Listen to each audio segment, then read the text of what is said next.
Hello नमस्ते सत श्री अकाल दोस्तों, कैसे हैं आप सब। मैं हूं अमरप्रीत। स्वागत है आप सभी का मेरे YouTube चैनल पर। इस वीडियो में मैं आप सभी को हमारे सिखों के दशमेश पिता, हमारे 10th गुरु, हमारे 10वें गुरु श्री गुरु गोविंद सिंह जी महाराज के जन्म स्थल यानी कि पटना साहिब के दर्शन करवाऊंगा। और पटना कैसे पहुंचते हैं, पटना साहिब कैसे पहुंचा जा सकता है, रहने के वहां पर क्या ऑप्शंस है, कितने एक्सपेंसेस है, कितने दिन लगते हैं दर्शन में, जो आसपास के गुरुद्वारे हैं वहां की क्या हिस्ट्री है, सारा कुछ जानने की कोशिश करेंगे इस वीडियो में। सबसे पहले मैं अगर बताऊं कि मेरे इस सफर की शुरुआत कहां से हुई थी। मेरे इस सफर की शुरुआत मेरे होम टाउन टाटा नगर से हुई, जो कि पटना से करीबन 450 किलोमीटर दूर है। यह यात्रा मैंने वंदे भारत का इस्तेमाल करके की है और वंदे भारत का कैसा रहा एक्सपीरियंस उसके बारे में एक प्रॉपर व्लॉग में बना चुका हूं, तो आप इस चैनल पर जाकर उस व्लॉग को भी देख सकते हैं। तो हमारे इस ट्रेन ने हमें छोड़ा पटना जंक्शन। पटना जंक्शन पटना साहिब गुरुद्वारा से 14 किलोमीटर दूर है और एयरपोर्ट पटना एयरपोर्ट पटना साहिब गुरुद्वारा से करीबन 20 किलोमीटर दूर पड़ता है। जो नियरेस्ट रेलवे स्टेशन है पटना साहिब के, वो पटना साहिब रेलवे स्टेशन है। काफी सारी ट्रेन वहां तक भी जाती है। मोस्ट ऑफ द ट्रेन आपको पटना जंक्शन छोड़ती है, वहां से आपको टैक्सी लेनी पड़ती है। आप ऑटो रिक्शा करके भी जा सकते हैं। अब टैक्सी में भी ऑलमोस्ट 1 घंटे का सफर करके हम पहुंच गए थे गुरुद्वारा बाल लीला,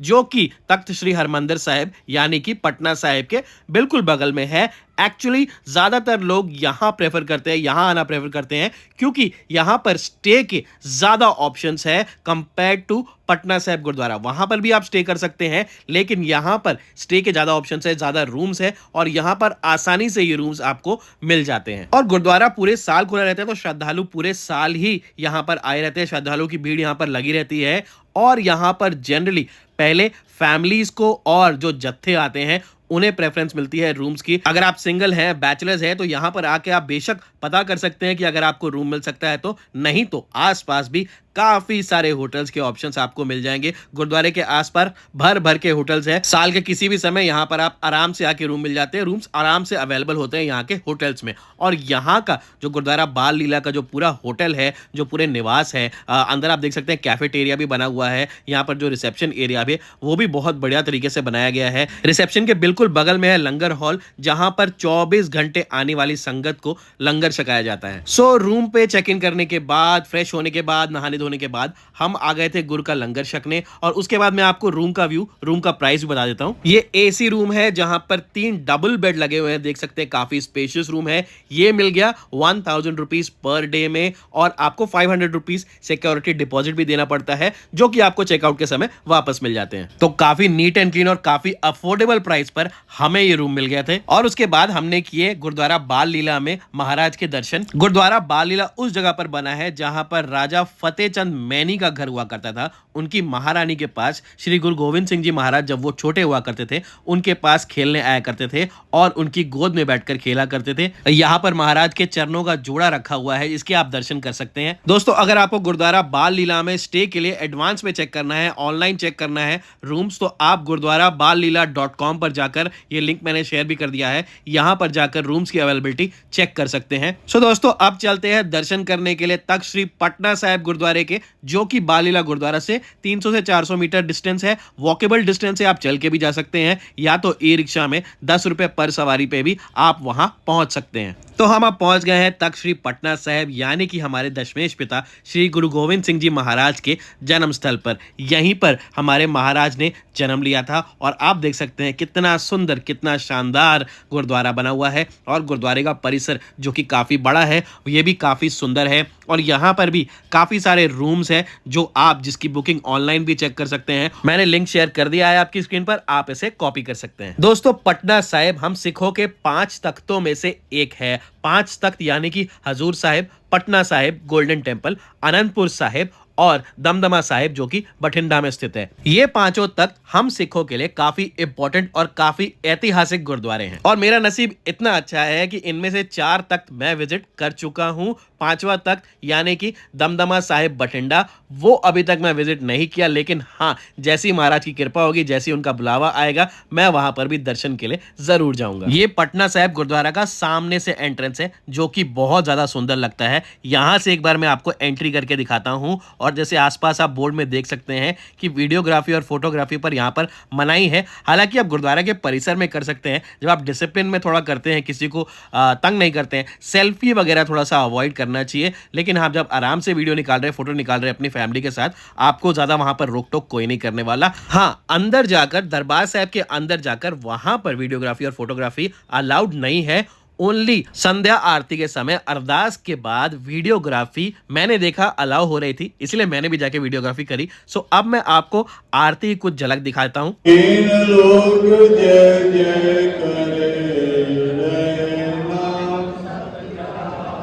चतर चकर भरती चतर चकर पुरते स्वयं शुभम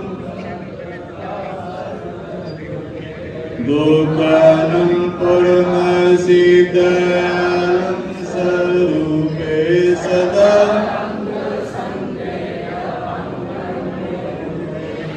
दुकानं पूर्ण सिद्धं स्वरूपे।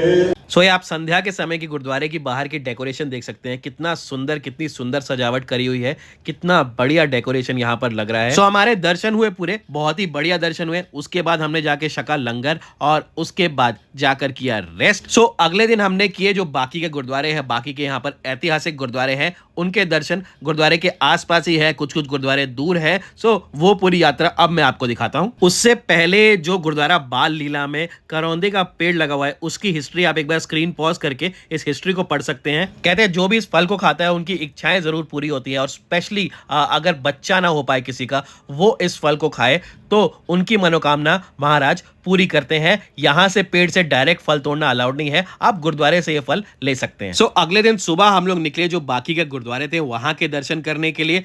टैक्सी में हमें आने जाने के लिए 1200 रुपये चार्ज किए। करीबन 5 गुरुद्वारे हैं जिसमें 3 से 4 घंटे का समय लग जाता है, थोड़ा ज़्यादा भी समय लग जाता है, डिपेंड करता है कि आप गुरुद्वारों में कितना समय बिता रहे हैं, और पटना के ट्रैफिक पे भी डिपेंड करता है। तो पहला गुरुद्वारा गुरुद्वारा संगत सोनार टोली, जो कि गुरुद्वारे के काफ़ी सामने है, तख्त के काफ़ी सामने है, वहाँ हम लोग पहुँच चुके हैं। वहाँ जाकर हमने दर्शन किए। ये आप स्क्रीन को पॉज करके इस गुरुद्वारे का इतिहास पढ़ सकते हैं। और यहाँ पर गुरुद्वारे में अभी काफ़ी कंस्ट्रक्शन चल रही है। गुरुद्वारे का जो एरिया है फिलहाल थोड़ा छोटा है, लेकिन उसको काफी अभी चौड़ा बनाया जा रहा है, और इसके लिए काफी सेवा वहां पर लोग कर रहे हैं। उसके बाद हम थोड़े से आगे बढ़े और पहुंचे गुरुद्वारा संगत गई घाट। इसका इतिहास भी आप एक बार स्क्रीन पॉज करके यहां पर पढ़ सकते हैं। यहां पर हमारे 9वें गुरु श्री गुरु तेग बहादुर जी अपना घोड़ा बांधा करते थे खूंटे से। ये वही जगह है जहां पर पेड़ उगा है। और यहाँ है थम साहिब। यहाँ पर आप ये जो दोनों थम है, इन्हें झप्पी लगाकर अपनी इच्छा, अपनी मन्नत मांग सकते हैं, और जब वो मन्नत पूरी हो जाए तो वापस यहाँ पर आकर इन थमों पर आप सरोपा चढ़ा सकते हैं। उसके बाद अपना सफर आगे बढ़ाते हुए हम पहुंच गए गुरुद्वारा हांडी साहिब। ये काफी सुंदर और ऐतिहासिक गुरुद्वारा है। इसका इतिहास तो बहुत ही खूबसूरत है, और ये बना है गंगा घाट पर, गंगा किनारे, गंगा मैया के बिल्कुल सामने। स्क्रीन को पॉज करके आप यहाँ का इतिहास पढ़ सकते हैं। और आज भी यहाँ पर खिचड़ी और चाय का प्रसाद लंगर में छकाया जाता है आने वाले श्रद्धालुओं को। ये गुरु गोविंद सिंह जी महाराज के पैरों के निशान है, जब उनकी उम्र 7 साल की थी, जब वो यहाँ पर आए थे पंजाब जाने से पहले। और गुरुद्वारे के सामने जो घाट बनाया हुआ है काफी सुंदर है, काफी यहाँ पर काफी सुकून वाला एरिया है, और यहाँ पर काफी सुंदर है फोटोग्राफी वगैरह, वीडियोग्राफी के लिए, अपनी फैमिली के साथ आराम से यहाँ पर बैठने के लिए, 2 पल बिताने के लिए काफी अच्छी जगह है। सो हमने अच्छा से यहाँ पर बैठकर टाइम स्पेंड किया, फोटोग्राफी की, वीडियोग्राफी की, और उसके बाद जैसे आप देख ही सकते हैं काफी सुंदर जगह है, काफी बढ़िया तरीके से बनाया गया है, नीट एंड क्लीन है। उसके बाद हम पहुंचे गुरुद्वारा गोविंद बाग साहिब। इस गुरुद्वारे की बहुत ही एक खास मान्यता है। यहाँ पर अपने घर में खुशियां लाने के लिए, यानी कि अपने घर में बच्चा होने के लिए लोग यहाँ पर आकर मन्नत मांगते हैं और आम का बूटा लगाकर जाते हैं। और आम का बूटा लगाने के बाद कहते हैं कि यहाँ पर मन्नत जो भी मांगता है उसकी जरूर पूरी होती है। और यहाँ पर आम का बूटा लगाने के लिए पूरा बाग बना हुआ है, जो कि बहुत बड़ा एरिया है। आपको मैं दिखाता हूँ इस वीडियो में कि कितना बड़ा एरिया है। ये आपको शुरू होते हुए दिखेगा कि यहाँ से कितना रास्ता कितना आगे लंबा तक जाता है और कितने सारे बूटे लगे हुए हैं। मतलब आप सोच लो कि महाराज ने कितने लोगों की मन्नत यहाँ पे पूरी की है, कितने लोग यहाँ पर मन्नत मांग के गए होंगे। सो कितनी ज्यादा मान्यता होगी इस जगह की, इस गुरुद्वारे की, इस बाग की, आप सोच ही सकते हैं। और ये हमारे 9वें गुरु श्री गुरु तेग बहादुर साहिब जी का कड़ा संभाल के रखा गया है। और इसके बाद हम विजिट करेंगे गुरुद्वारा कंगन घाट। ये गुरुद्वारा यहाँ पर श्री गुरु गोविंद सिंह जी महाराज ने अपना बचपन काफी समय यहाँ पर बिताया था। और ये वो गुरुद्वारा है जहाँ हमारे श्री गुरु गोविंद सिंह जी महाराज ने अपने सोने का कंगन गंगा मैया में फेंक दिया था। और भी काफी बड़ा इतिहास है इसका। ये जो बोर्ड है यहाँ पर इतिहास थोड़ा सा आपको यहाँ पे ब्लर दिखेगा, लेकिन आप गूगल करके अच्छे से इसका इतिहास चेक कर सकते हैं। और वैसे भी जब आप किसी गुरुद्वारे में जाते हैं, दर्शन करते हैं, तो वहां पर आपको उस जगह का पूरा इतिहास, उस जगह की इंपॉर्टेंस बताई जाती है। सो मेरी दरख्वास्त रहेगी देखने वाले दर्शकों से कि आप जीवन में कोशिश करके एक बार इन गुरुद्वारों पर जरूर विजिट करें, आपको बहुत अच्छा लगेगा। सो सारे गुरुद्वारों के दर्शन हो गए थे जी पूरे। पटना साहिब और जो बाकी के गुरुद्वारे हैं पटना के, वो हो गए थे पूरे। और उसके बाद हमने लंगर हॉल में जाकर थोड़ी सेवा कर ली। गुरुद्वारों में आकर सेवा करने का एक अलग ही मजा है। आप में से कोई भी अगर गुरुद्वारे आए तो आप सभी वेलकम है। यहाँ पर कोई भी आकर लंगर हॉल में सेवा कर सकता है, आपको बहुत ही अच्छा महसूस होगा। और अगले दिन सुबह जब हम तख्त श्री पटना साहिब में फिर गए तो हमें वहां पर दिखे श्री गुरु गोविंद सिंह जी महाराज और श्री गुरु तेग बहादुर जी महाराज की इस्तेमाल की हुई कुछ चीजें, उनके शस्त्र, जिनकी झलक मैं आपको अभी दिखाता हूं।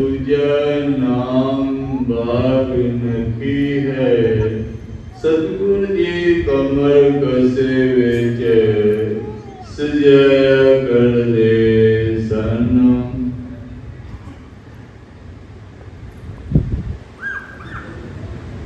ये कटार सतगुरु जी का कमर कसेदा शस्त्र है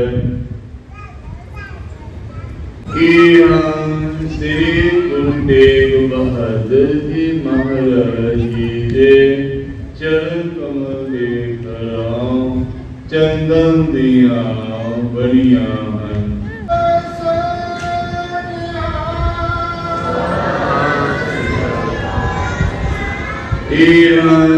श्री गुरु गोविंद सिंह जी महाराज जी दे चरण कमल देखरां हाथी दंदिया बनिया हुइया हन।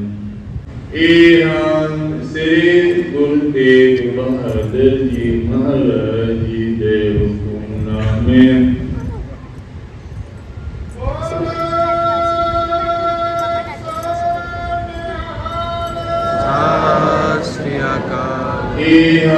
श्री गुरु गोविंद सिंह जी महाराज जी दे हुक्मनामे।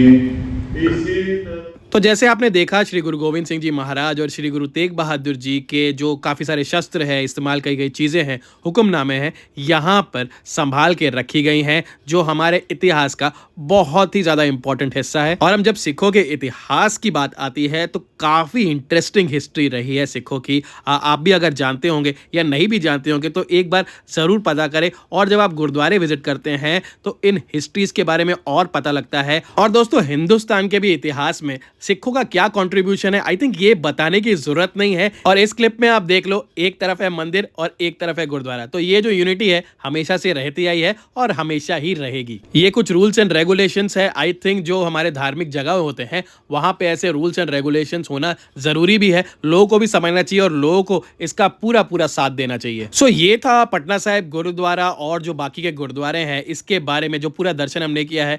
उम्मीद है कि आपको पूरी पूरी इंफॉर्मेशन जो भी आप चाहते थे वो मिल गई होगी। तो अगर आप पूछे कि यहाँ पर आने के लिए कितना समय चाहिए तो एक वीकेंड काफी है। मतलब 2 दिन का समय पटना साहिब गुरुद्वारा और बाकी के जो 5-6 गुरुद्वारे हैं वहां विजिट करने के लिए मोर देन इनफ है। अगर आप पटना घूमना चाहते हैं तो पटना में कुछ जगहें हैं, जैसे प्लैनेटेरियम है, वहां पर भी हम लोग गए थे। और बाकी कुछ म्यूजियम है और भी कुछ फेमस जगह है, वहां पर आप घूम सकते हैं। अगर आपके पास तीसरा दिन है तो मेरी सजेशन रहेगी प्लैनेटेरियम एक बार जरूर विजिट करना, जो तारा मंडल है। इसके वेबसाइट पे जाकर पहले ही टिकट्स बुक कर लेना, लिंक में शेयर कर देता हूँ। और यहाँ पर हम लोग बचपन में आए थे तो उसकी काफी सारी यादें यहाँ पर आके ताजा हुई। हालांकि माहौल काफी बदला बदला सा लग रहा था क्योंकि काफी कुछ नया बन चुका था यहाँ पर। पहले जो अंदर का थिएटर था और वहां पर जो प्लैनेट्स का शो होता था, सितारों का शो होता था, वो बड़े बेहतरीन तरीके से दिखाया जाता। अब तो सब कुछ डिजिटल है। सो काफी बाहर का जो एरिया है ना, काफी कुछ वहां पर नया बन चुका है। यूनिवर्स के बारे में, प्लैनेट्स के बारे में, telescope, journey of the telescope दिखाई गई है। ये देखिए भारत की शान चंद्रयान, विक्रम लैंडर, और उसका इतिहास भी लिखा गया है। और भी काफी सारे सैटेलाइट्स हैं यहाँ पर। और यहाँ पर बड़ी इंटरेस्टिंग जगह है बच्चों के लिए, तो स्पेशली बहुत ही इंटरेस्टिंग जगह है। आप यहाँ पर जब भी पटना विजिट करें तो यहाँ पर एक बार इस प्लैनेटेरियम में जरूर आए, जो अंदर का शो है वो देखने के लिए, और जो बाहर का इलाका है जहां पर इतिहास पूरा दिखाया गया है वो देखने के लिए आप एक बार जरूर विजिट करें। तो दोस्तों ये था मेरा व्लॉग तख्त श्री पटना साहिब के दर्शन का। उम्मीद है आप सभी को पसंद आया होगा वीडियो। अगर पसंद आया तो लाइक और शेयर कर दें, चैनल को सब्सक्राइब कर दें। और क्योंकि ये वीडियो गुरपुरब के दिन अपलोड हो रहा है तो आप सभी को गुरपुरब की लाख लाख बधाइयां। श्री वाहिगुरु जी का खालसा, श्री वाहिगुरु जी की फतेह। बोले सोनेहाल, सत श्री अकाल। आप सभी को वाहिगुरु जी का खूब सारा आशीर्वाद मिले, ये आस्था करता हूं और आप सभी से अभी विदा लेता हूं। ख्याल रखें दोस्तों अपना। Bye bye, take care.